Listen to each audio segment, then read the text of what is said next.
Changing your car's suspension is easily one of the best mods that you can do, but also pretty expensive if you do it right. What if you could see what your car would look like slammed to the ground or raised up to the sky before you even pay a dime? In this video, I'm going to show you exactly how to do that super easy in Photoshop. And if you're a digital artist, this is great for custom artwork when you really want to just dial in the stance of a car. And I'm going to show you how to measure it in Photoshop as well, so that you can apply that to your real world project car. Welcome to the PS Garage. Glad you're here. Let's get into the video. So to start off, you want to make sure that you actually make this easy on yourself if you're just learning. Pick a profile shot of your car. From the side, it's going to be really easy to dial this in. And we really want to focus in on a few key tools in Photoshop. You're going to need to use the object selection tool. We're also going to use the pen tool. We're going to use generative fill, and we are going to use the move tool. And that's going to be pretty much it. The first thing we need to do is we need to separate the car from the background plate. And then once we get that separated, we're going to remove the car from that original background plate using generative fill. This is super easy. You just select around the car and then you hit the remove button on generative fill, and then it's going to fill in the gaps. I remember back in the old days when this would easily take 20-30 minutes to have a clean plate to then build your digital art on top of.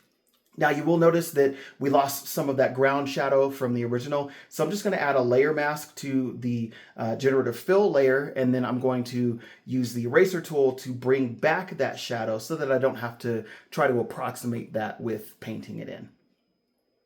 Now the next step is we're going to grab the pen tool. We're going to simply select around the car. I still like using the pen tool simply because you can get that precise cut right around the wheel wells. It's going to really make this simple and easy when we separate the body from the wheels.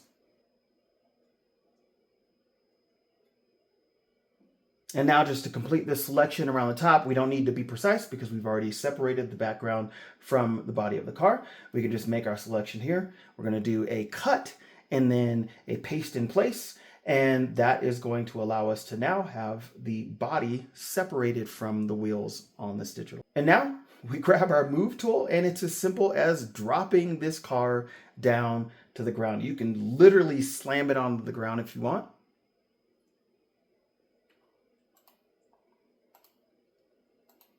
Or you can just as easily raise this thing clear to the sky, an unreasonable amount of lift, but you could do it right here in Photoshop, and it literally took, what, 3 minutes? And so one of the last things that I always like to do is I like to try to make sure that we clean this up, dial in the details, and especially when you lift the car, you can see straight through the car. You can see between the wheels, between the body, and straight into the background. So whether you're dropping the car or raising the car, I always like to add a shape layer behind it, usually just black or whatever the darkest color is in those shadow areas.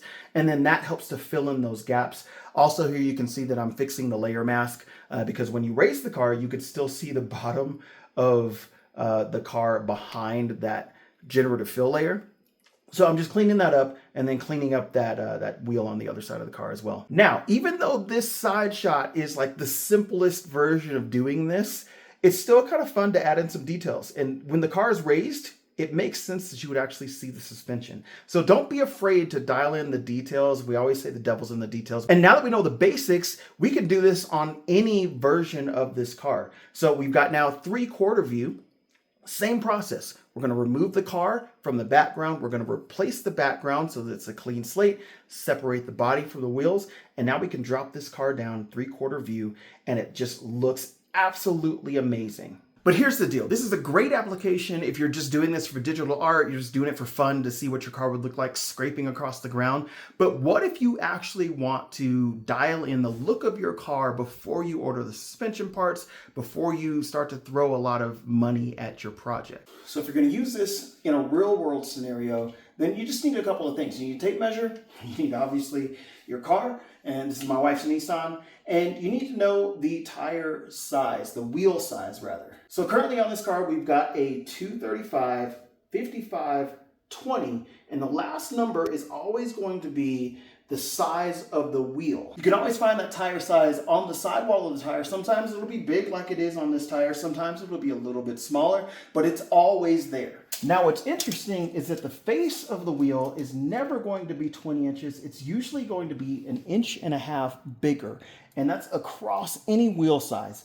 The 20 inches is referring to the barrel. So when we can get a reference on that inside lip, This is about 20 here, and you'll notice the bottom of the tape measure is on the inside of the lip. That's pretty standard when we're talking about any wheel sizes, that you're going to have an overhang of the lip versus the actual barrel size of the wheel. And now that we know that, we can take this information, this knowledge, back to Photoshop. We can actually measure the wheel inside Photoshop, and then we can measure how much gap we're going to be taking up or adding to the car in our digital artwork. So we're back in the shop, and really what I'm going to do is I'm going to approximate the inches of this wheel. So we need to know on this car, the Nissan Z, this thing is running actually a 255/40R19. That's going to be a 19-inch wheel. So what I'm going to do is I'm going to just actually approximate that using a square shape,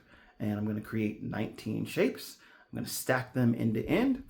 That's going to give me an approximate measurement, and then I can use those same measurements to measure how far I want to drop this car if I were to drop it in real life. Okay, and just like that, I've got 19 squares that are going across the face of this wheel inside the wheel lip, and that gives me an approximation that this car is essentially sitting about 2.5 inches above where the wheel is.